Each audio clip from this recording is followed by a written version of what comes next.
ইয়া রাসূলুল্লাহ ইয়া হাবিবাল্লাহ, ও আল্লাহর রাসূল, ওই যে আপনি তারপরে দেখেছেন যে লোকটি চিত হয়ে শুয়ে রয়েছে, আর অপর একটি লোক একখানা ভারী পাথর দিয়ে তার মাথার মধ্যে আঘাত করে তার মাথা চূর্ণ বিচূর্ণ করে দেওয়া হচ্ছে।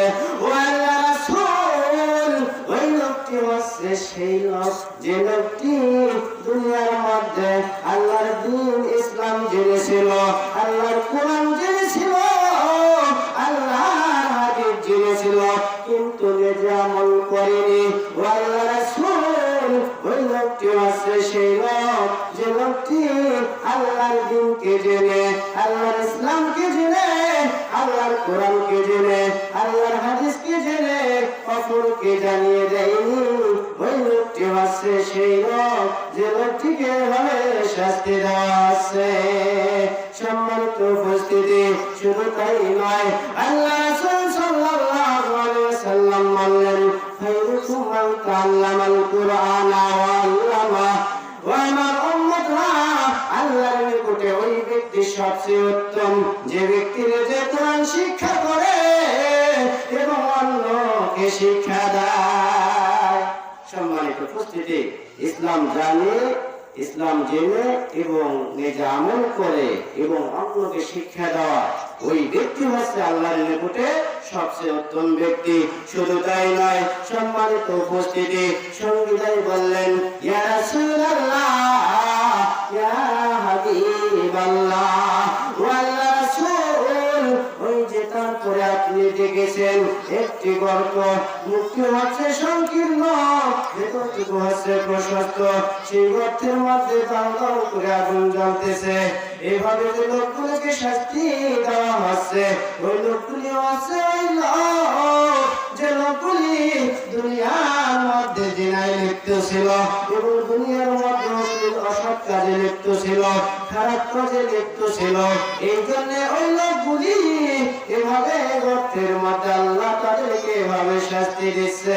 সম্মানিত উপস্থিতি, বর্তমান সমাজের মধ্যে এই জিনার যদি আইন থাকতো, জিনার যদি আইন থাকতো, ইসলাম যেভাবে বিধান দিয়েছে, ইসলাম যেভাবে আইন দিয়েছে, এইভাবে যদি সমাজের মধ্যে সমাজের নেতাগুলো যদি আইনগুলো বাস্তবায়ন করত, তাহলে একটা সমাজ আদর্শ হওয়া বেশিক্ষণ সময় লাগতো না, অবশ্যই সমাজ আদর্শ হতো। সম্মানিত উপস্থিতি, আমরা সংক্ষিপ্ত সময় সংক্ষিপ্ত করার চেষ্টা করতেছি। সম্মানিত উপস্থিতি, তারপরে সঙ্গীরা বললেন, ইয়া রাসূলুল্লাহ ইয়া হাবিবাল্লাহ, ও আল্লাহর রাসূল, ওই যে তারপরে আপনি দেখেছেন একটি রক্তের নহরে একটি লোক, সে রক্তের নহরে রক্তের সাগরের মাঝপথে হাবুডুবু খাচ্ছে এবং লোকটি যখন সাঁতার কেটে কেটে কিনার দিকে আসতে চায়, কিনারায় ভারী পাথর নিয়ে থাকা ব্যক্তি ওই লোকটিকে পাথর মেরে আঘাত করে লোকটিকে মাঝপথে পাঠিয়ে দেওয়া হয়। এভাবে যে লোকটিকে শাস্তি দেওয়া হচ্ছে, ইয়া রাসূলুল্লাহ ইয়া হাবিবাল্লাহ, ওই লোকটি হচ্ছে সেই লোক যে লোকটি দুনিয়ার মধ্যে নিজের সম্পদকে বৃদ্ধি করার জন্য, নিজের সুখ শান্তি ভাবে থাকার জন্য, নিজের টাকাকে বৃদ্ধি করার জন্য সেই টাকা সুদের উপর দিয়েছিল। সম্মানিত উপস্থিতি, নিজের সম্পদ, নিজের টাকা পয়সা এগুলো বৃদ্ধি করার জন্য ওই লোকটি দুনিয়াতে মানুষের নিকটে টাকা দিয়েছিল সুদের উপর।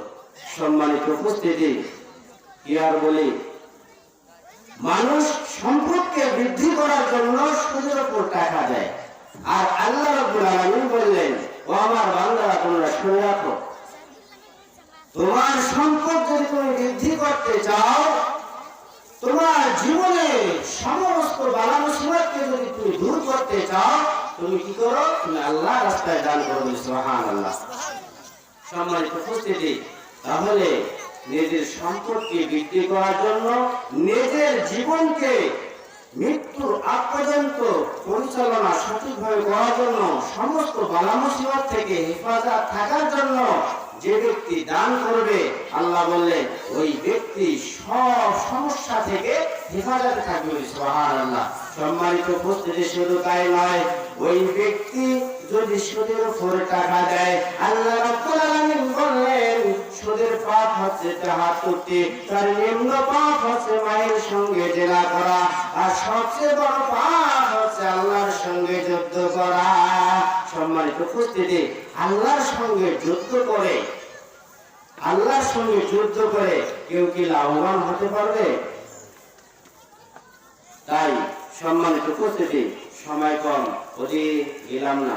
তাই আসুন নিজের সম্পদকে ঠিক রাখার জন্য, নিজে হেফাজত হিসাবে থাকার জন্য, সঠিকভাবে থাকার জন্য, দুনিয়া এবং আখিরাতের বালা মুসিবত থেকে হেফাজতে থাকার জন্য আমরা আল্লাহ রাস্তায় বেশি বেশি করে দান করব।